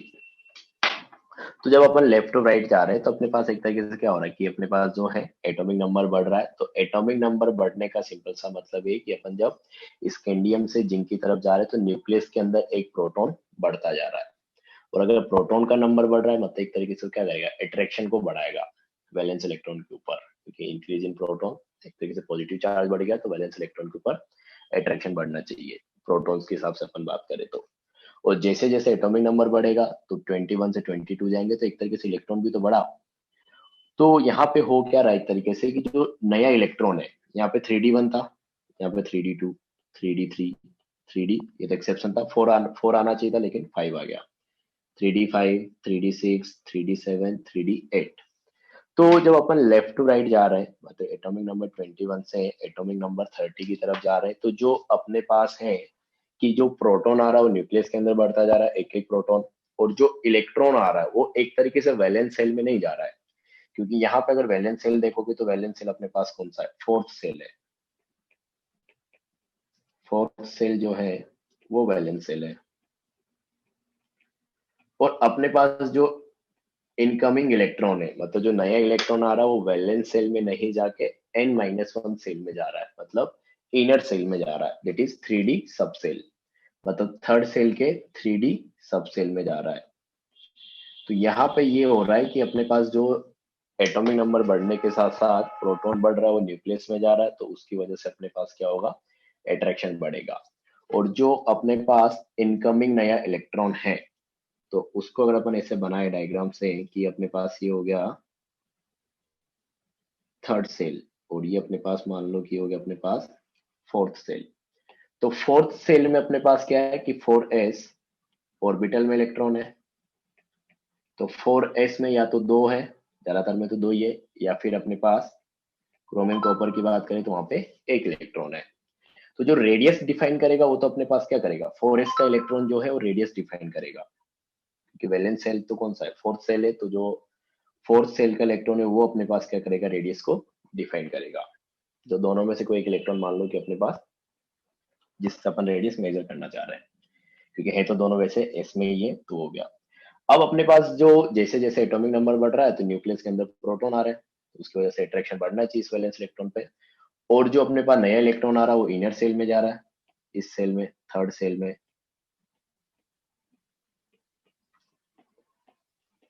और ये अपने पास फोर्थ सेल है। तो जो नया इनकमिंग इलेक्ट्रॉन है वो थर्ड सेल में जा रहा है, इनर सेल में जा रहा है, तो एक तरीके से वो क्या करेगा, वैलेंस इलेक्ट्रॉन के ऊपर रिपल्सन बढ़ाएगा। और जो अपने पास प्रोटॉन आ रहा है वो न्यूक्लियस के अंदर जा रहा है, वो अपने पास अट्रैक्शन बढ़ाएगा। तो बेसिकली मैं क्या बोल रहा हूँ कि लेफ्ट टू राइट जाने पे जो अपने पास प्रोटॉन आ रहा है न्यूक्लियस के अंदर उसकी वजह से तो बढ़ रहा है क्या, अट्रैक्शन। और जो इनर सेल में इलेक्ट्रॉन्स आ रहा है दैट इज 3d सब सेल, वो अपने पास क्या बढ़ा रहा है, वैलेंस इलेक्ट्रॉन के ऊपर रिपल्सन। तो दोनों पोर्स अपने पास क्या हो रहा है, बढ़ रहा है। तो इस चीज को अपन वैसे ही लिखेंगे जैसे मैं बोल रहा हूँ कि when we move from left to right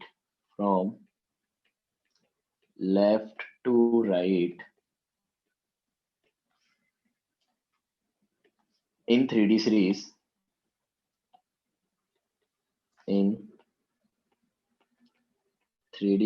elements, in 3D series new incoming electron या new electron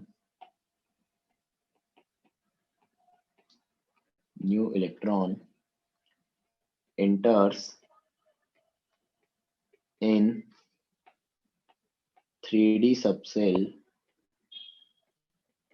that is third shell, या ब्रैकेट में लिख लो, थर्ड सेल में जा रहा है, and it will increase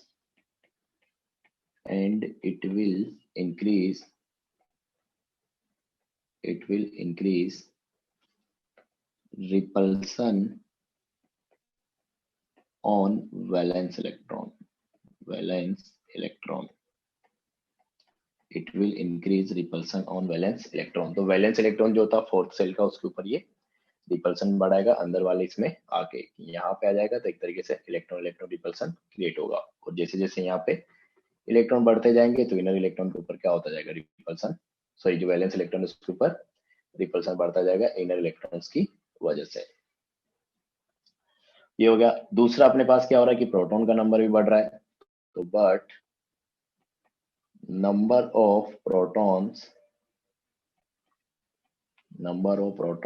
that is atomic number Z, also increases on moving left to right in 3D series, and it will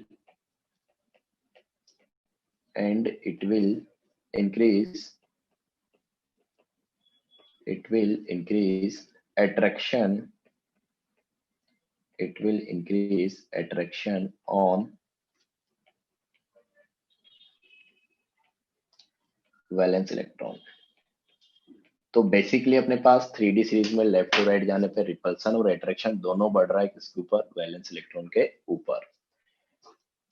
तो अब मैं अगर तुमसे पूछूं कि स्कैंडियम से अपन गए कहां तक, क्रोमियम तक, तो अपन बोल रहे कि रेडियस अपने पास क्या हो रही है, डिक्रीज हो रही है। तो रेडियस डिक्रीज हो रही है, इसका मतलब क्या है कि फोर्स ऑफ अट्रैक्शन डोमिनेट कर रहा है या force of repulsion? Attraction sir force of attraction. Force of attraction he dominate कर रहा होगा, इसलिए अपने पास क्या होगा, रेडियस कम होगी। कि अपन बोले कि लेफ्ट टू राइट गए तो अट्रैक्शन भी बढ़ रहा है, रिपल्सन भी बढ़ रहा है, तो रेडियस कम हो रहा है, ये अपने को रिजल्ट से पता चल रहा है। तो फिर अपन क्या बोलेंगे कि इस बीच में अपने पास फोर्स ऑफ अट्रैक्शन जो है उसमें जो इंक्रीज है अट्रैक्शन में वो ज्यादा होगा as compare to force of repulsion. तो नेट में अगर देखोगे तो मतलब अट्रैक्शन आ रहा है, तो रेडियस अपने पास क्या हो जाएगी, डिक्रीज कर जाएगी। सो रेडियस, तो सर केवल 3D सीरीज में क्यों होगा? नहीं, SI 4D में भी होगा, SI 5D में भी होगा, ये अपन आगे लिखेंगे। Okay sir. हाँ तो एक को समझ के अपन बाकी दो में जनरलाइज कर देंगे। तो ये हो गया, ठीक है, ये स्कैंडियम से क्रोमियम हो गया। सेकेंड अपन बोल रहे क्रोमियम टू कॉपर, तो वहां पे अपन बोल रहे कि रेडियस बराबर है, तो वहां पे अपन क्या बोलेंगे कि दोनों इक्वल हैं सर। फोर्स ऑफ रिपल्सन दोनों सर दोनों इक्वल है। बिल्कुल।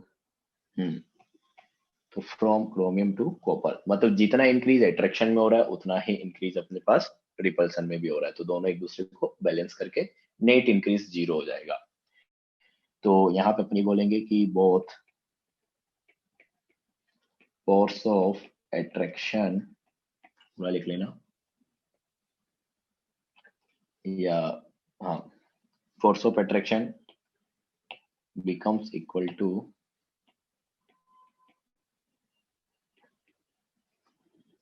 becomes almost equal या equal जो भी लिखना चाहो, becomes equal to force of repulsion। दोनों क्या रहेंगे, बराबर रहेंगे। तो रेडियस में अपने पास कोई चेंज अपने को यहाँ पे दिखेगा नहीं, क्योंकि नेट चेंज तो अपने पास फोर्स में वाइज कुछ नहीं हो रहा है वैलेंस इलेक्ट्रॉन पे। तो ये अपने पास हो जाएगा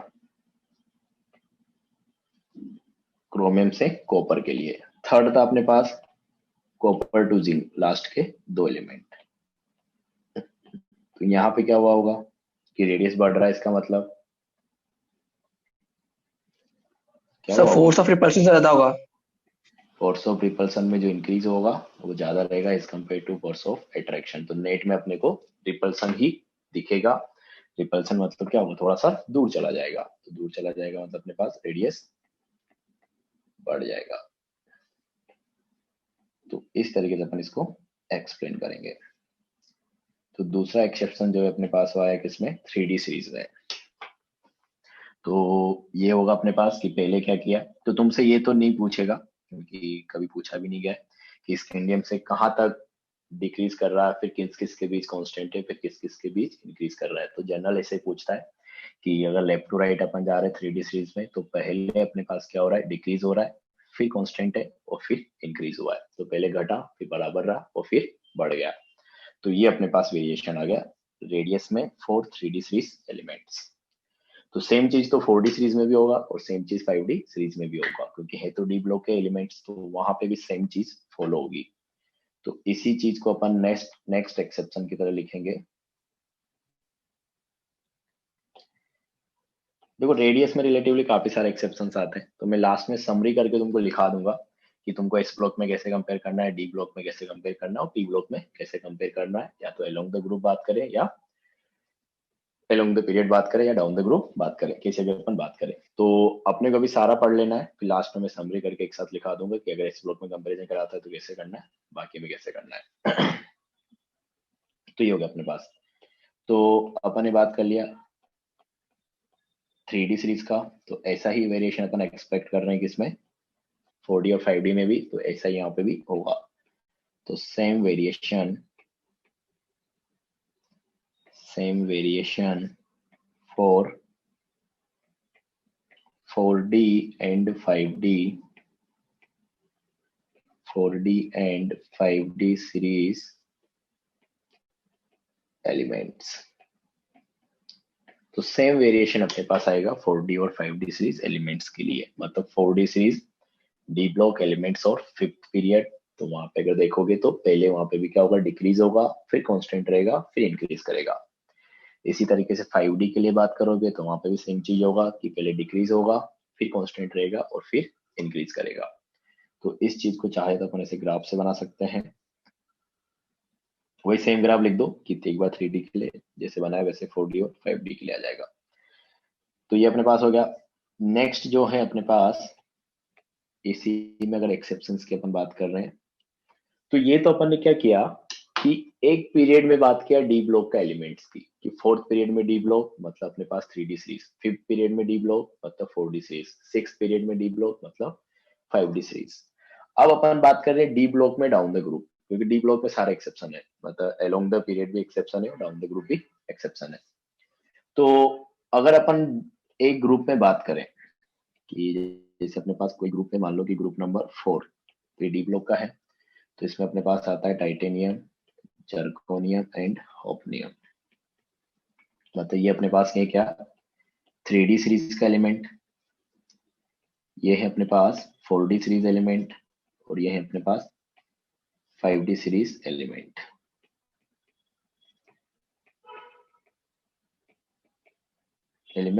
ये अपने पास 4D सीरीज एलिमेंट,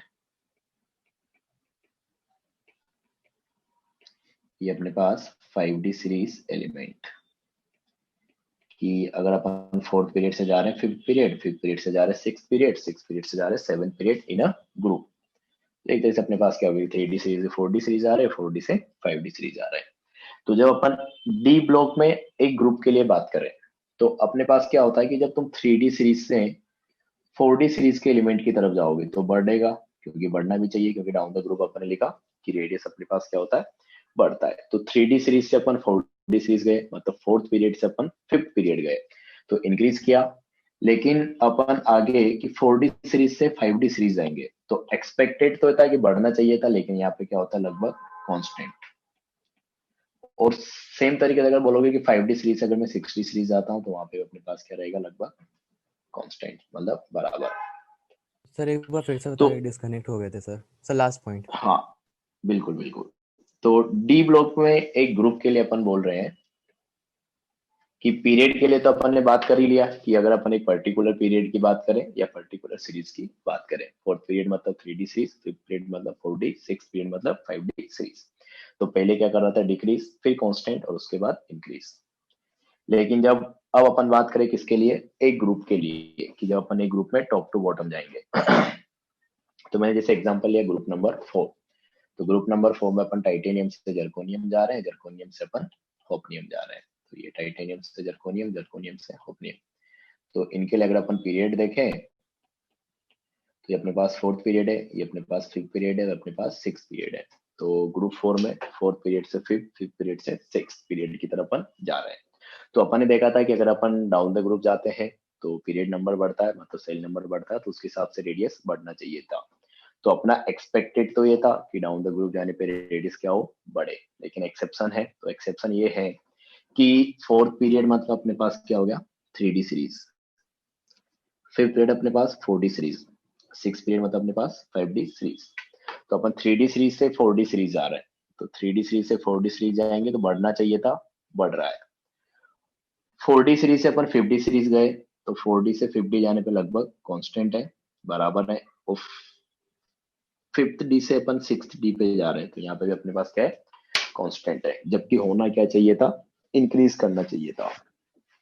तो ऐसा एक्चुअल वेरिएशन आ रहा है कि डी ब्लॉक में डाउन द ग्रुप जाने पे 3D से 4D जाएंगे तो बढ़ेगा, 4D से 5D सेम रहेगा, 5D से 6D भी सेम रहेगा। तो ये अपने पास एक्चुअल वेरिएशन हो गया। अब इसके रीजन की अपन अगेन बात करेंगे। तो पहले तो अगर अपन इनमें ही बात करें तीनों एलिमेंट्स में, तो एक तरीके से अपने पास क्या होगा कि टाइटेनियम 3D सीरीज का है तो उसका सबसे कम रहेगा, टाइटेनियम से ज्यादा रहेगा जर्कोनियम, लेकिन जर्कोनियम और होपनियम अपने पास क्या रहेगा, बराबर रहेगा। तो ये एक्चुअल ऑर्डर है। अब ऐसा क्यों हो रहा है, तो यहाँ पे भी अपन इलेक्ट्रॉनिक कॉन्फ़िगरेशन से ही एक्सप्लेन करेंगे। तो इन दोनों का अपने को इलेक्ट्रॉनिक कॉन्फ़िगरेशन देखना पड़ेगा। तो अपने पास ग्रुप 4 में है कि टाइटेनियम था, जर्कोनियम है और होपनियम है। तो टाइटेनियम का एटॉमिक नंबर हो गया अपने पास 22। इसमें कितना ऐड करेंगे कि अपने पास जर्कोनियम आएगा, कितना लिखा था इसके लिए, 18 और 32, तो प्लस 32 18 करोगे तो ये अपने पास हो जाएगा कितना, 40। तो इसमें अगर 30 तो ये अपने पास हो जाएगा होपनियम, दैट इज एटॉमिक नंबर 72। तो इनका तुमको इलेक्ट्रॉनिक कॉन्फ़िगरेशन लिखना पड़ेगा। तो ये तुमको एक ही बार लिखना है, बार बार लिखने की जरूरत ही नहीं पड़ेगी, क्योंकि अपन अभी समझने के लिए लिख रहे हैं, क्योंकि नहीं तो 72 तक इन सब की अपने को लिखने की जरूरत नहीं पड़ती है। तो यहाँ पे अगर देखोगे तो अपने पास 1s2, 2s2, 2p6, 3s2, 3p6, 3d10, 4s2, 4p6, 4d2, 5s2, ये अपने पास हो जाएगा। इसमें अगर देखोगे होपनियम के लिए, तो यहाँ पे अगर देखोगे तो 1s2, 2s2, 2p6, 3s2, 3p6, 3d10, 4s2, 4p6, 4d10, 4f14, 5s2, 5p6 और लास्ट आ जाएगा 5d2, 6s2, 6 पीरियड का है तो ये हो जाएगा अपने पास।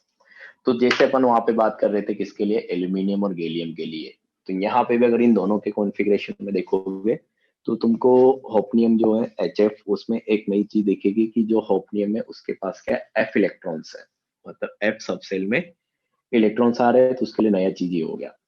तो जर्कोनियम की अगर अपन बात कर रहे हैं तो यहाँ पे भी अपने पास क्या है, S इलेक्ट्रॉन है, P इलेक्ट्रॉन है और D इलेक्ट्रॉन्स भी है। होपनियम की अगर बात करोगे तो यहाँ पे भी S भी है, P भी है, D भी है। नया चीज ये हुआ कि यहाँ पे F इलेक्ट्रॉन्स भी आ गए, तो ये अपने पास क्या है, F इलेक्ट्रॉन्स।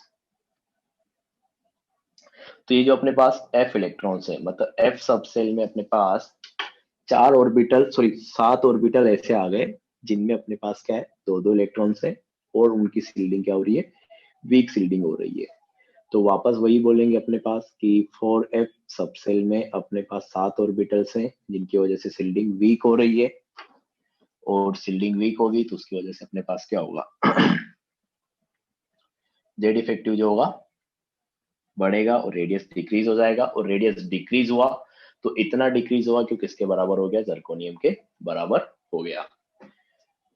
मतलब जो 5D सीरीज वाले हैं उनका 4D सीरीज वाले के बराबर हो गया, क्योंकि 3D सीरीज का एलिमेंट है, ये 4D सीरीज का है, ये 5D सीरीज का है। तो अपने पास एक्चुअल में हो क्या रहा है कि अपन 3D से 4D गए और 4D से अगर अपन 5D जा रहे हैं तो 4D से 5D जाने का अपने पास क्या हो रहा है कि तो 5D सीरीज के एलिमेंट्स हैं, उन एलिमेंट्स में अपने पास F सबसेल में भी इलेक्ट्रॉन्स प्रेजेंट है, और इन F सबसेल में जो इलेक्ट्रॉन्स हैं, इन इलेक्ट्रॉन्स की हो रही है क्या, वीक सील्डिंग। तो अपने पास रीजन वैसा ही रहेगा कि due to weak shielding, due to weak shielding of 4f electrons, Z effective increases, Z effective क्या करेगा, इंक्रीज करेगा, so रेडियस डिक्रीजेस, तो रेडियस उसकी वजह से डिक्रीज कर जाएगा, और डिक्रीज किया तो इतना डिक्रीज किया कि 5D सीरीज वाले का 4D सीरीज के बराबर रेडियस आ गया। तो that's why radius of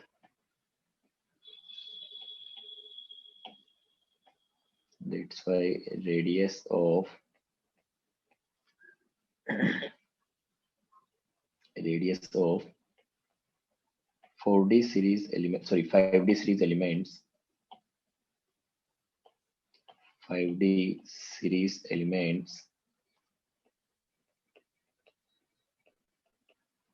elements becomes equal to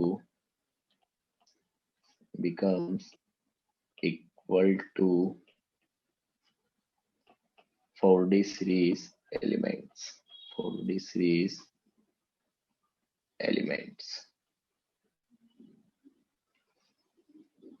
तो 4f इलेक्ट्रॉन्स की वजह से ऐसा हो रहा है।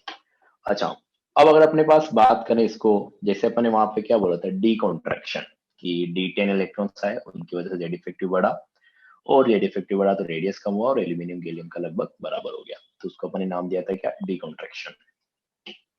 ऐसे ही यहाँ पे जो अपने पास है कि यहाँ पे 4f में 14 इलेक्ट्रॉन्स आए, उनकी वजह से जेड इफेक्टिव बढ़ा और उसकी वजह से अपने पास रेडियस कम हुआ, और कम हुआ तो इतना हुआ कि 5D सीरीज वालों का 4D सीरीज के बराबर रेडियस आ गया। तो यहाँ पे इसको ऐसा नहीं बोलेंगे एफ कॉन्ट्रैक्शन, इसको अपन बोलते हैं लेंथेनाइट कॉन्ट्रैक्शन। क्यों ऐसा बोल रहे हैं, इसका रीजन अपने पास सिंपल सा है कि अपन जैसे ग्रुप 3 की बात करें तो ग्रुप 3 में अपने पास क्या था, स्कैंडियम, इट्रियम, लेंथेनम और एक्टिनम, और अपने पास जो ये है ग्रुप 4। तो ग्रुप 4 में अगर अपन देखें तो अपने पास क्या है, टाइटेनियम, जर्कोनियम एंड होफनियम। तो यहाँ पे अपन ने देखा था कि इसका एटॉमिक नंबर अपने पास क्या है, 57 है, और इन दोनों ग्रुप के बीच में अपने पास लेंथेनाइट सीरीज आ जा रहा है 58 से लेके 71 तक, 58 से लेके 71 तक अपने पास क्या है, लेंथेनाइट सीरीज है। और लेंथेनाइट सीरीज में जो अपने पास 71 वाला एलिमेंट होगा उसमें अपने पास क्या होगा, 4f कंप्लीट रहेगा, इट इज 4f 14, और उसके जस्ट बाद अपने पास आया क्या, 72। तो अगर 71 वाले में ही अपने पास क्या 14 इलेक्ट्रॉन्स है, तो ऑब्वियस सी बात है कि 72 वाले में भी क्या रहेगा, f में 14 रहेंगे। तो जो अपने पास 4f में 14 इलेक्ट्रॉन्स आ रहे हैं वो इस वजह से आ रहे हैं होपनियम में, क्योंकि उससे जस्ट पहले अपने पास क्या खत्म हुआ है, लेंथेनाइट सीरीज खत्म हुआ है, और लेंथेनाइट सीरीज में अपने पास जो है f सबसेल में जो होंगे वो इलेक्ट्रॉन्स आएंगे, वो भी कौन से सबसेल में, 4f सबसेल में। तो इसलिए अपन इसको 4f कॉन्ट्रैक्शन या f कॉन्ट्रैक्शन नहीं बोल के अपन बोलते इसको क्या, लेंथेनाइट कॉन्ट्रैक्शन, कि लेंथेनाइट सीरीज आया उसके जस्ट पहले, उसकी वजह से अपने पास क्या हुआ 4f में 14 इलेक्ट्रॉन्स आ गए और उसकी वजह से अपने पास कॉन्ट्रैक्शन हुआ रेडियस में, तो इसको अपन नाम देंगे क्या, लेंथेनाइट कॉन्ट्रैक्शन। तो ये पूरा जो प्रोसेस अपन ने लिखा है इसको अपन क्या नाम देते हैं, lanthanide contraction.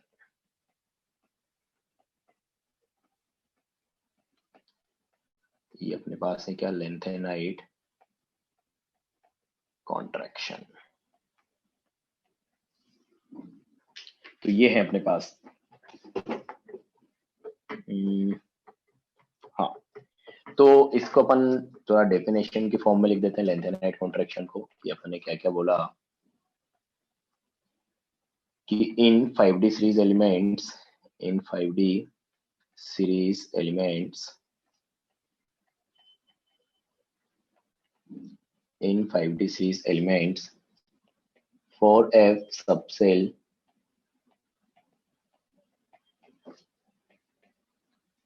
is completely filled. So due to weak shielding of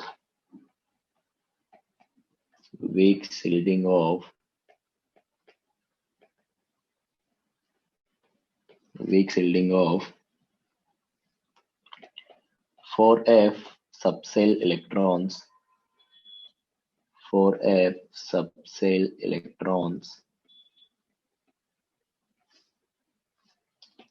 attraction on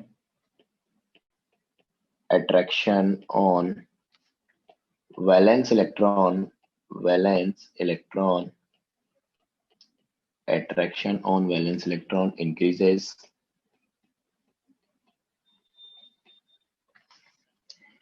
and which results